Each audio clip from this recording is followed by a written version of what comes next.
Okay, so in this video I'm going to be showing you how to do the Dirty Bread painted midsole. As you can see here, we did it on the, this is sort of started it off on it. So here are the products that you're going to need if you want to do that process. So the first one you're going to need is the leather preparer and deglazer.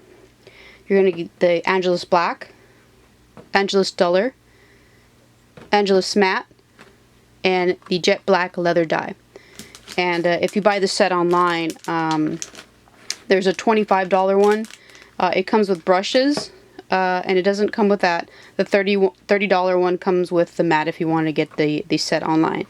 The purpose of the deglazer is if you have already worn your shoes, what you want to do is try to get them as clean as possible before you start applying the jet black dye.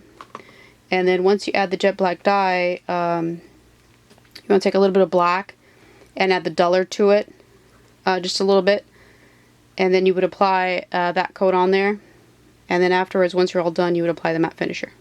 So I'm going to take you through that first step right now.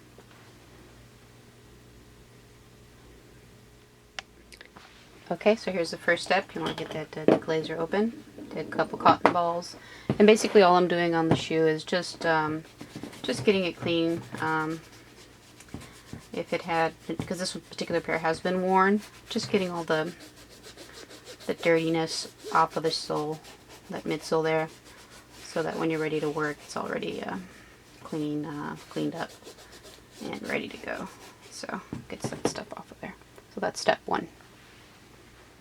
So step two is, so we get the jet black open here, and when you get this, you get this little dauber. For our purpose, we won't be using that, and you just want to shake it up a little bit. It's a jet black dye, and I'm actually going to pour a little bit into a container. I'm not going to drop my brush into there. This stuff is very, very strong. You don't want to get it on anything else. If you do, it won't come off. It stains. It's very, very potent. It stains very well. So just make sure that, in this case I poured wrong, and so you got it all over the side. So just make sure to seal it back up, and then just put it in a place where you don't want it coming in contact with anything, messing anything up. Take that there. And then we are going to open up this package of brushes, and we're just going to take whichever one you feel more comfortable with, a round or a flat. And you want to just be very careful when you do this, because it is very strong, like I said. If this were a different color shoe and you were to get this on the clear sole, it is going to stain the clear sole heavily, and you probably won't be able to get it off unless you use a C-Glow or maybe a Retrobite to try to get it off. So just dropping it on there. As you can see, that it's very liquidy. It's not like paint. This will run, so that's why you have to use extreme caution when you're using it. You just want to get it in there. And the reason that you're doing this, you're doing the dye instead of just a straight paint, is because when they give plastics or foams a color, it's in the molding process that it's given the color. So all these things just kind of just hang out on top. And when you wear them, that's when you get the cracking, because it's really not meant to be painted. But when you dye it like this, what happens is when it does crack, you'll have this dye underneath that sort of saturated into the white, and it won't be as noticeable when you get the tiny little hairline cracks from it bending and you moving around in them. So get this done pretty quick, and I'm just going here pretty fast just for the video purpose, so it's not as long. So you can just get a basic idea. And I know you're wondering why can't I just leave it with just the black dye? Well, the black dye is not truly black, so you can actually put a little bit there if you want to see.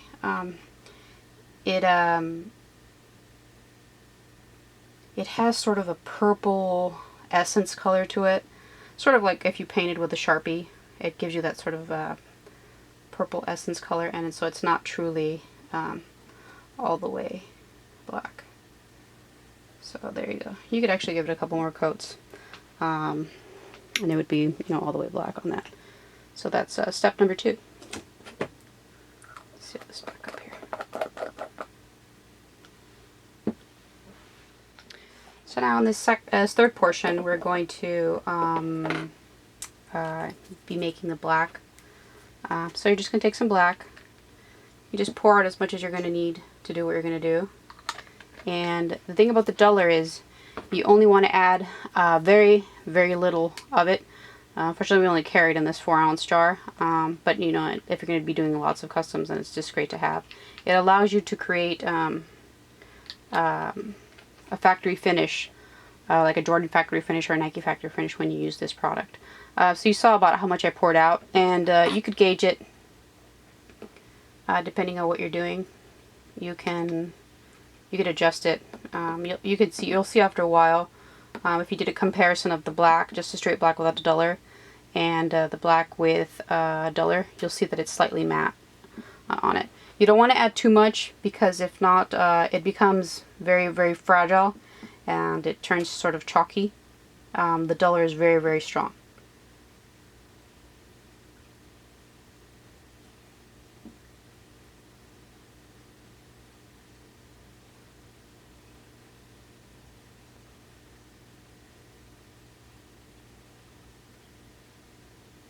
And I'm just going pretty fast here just to make it easy for you guys to see on this video.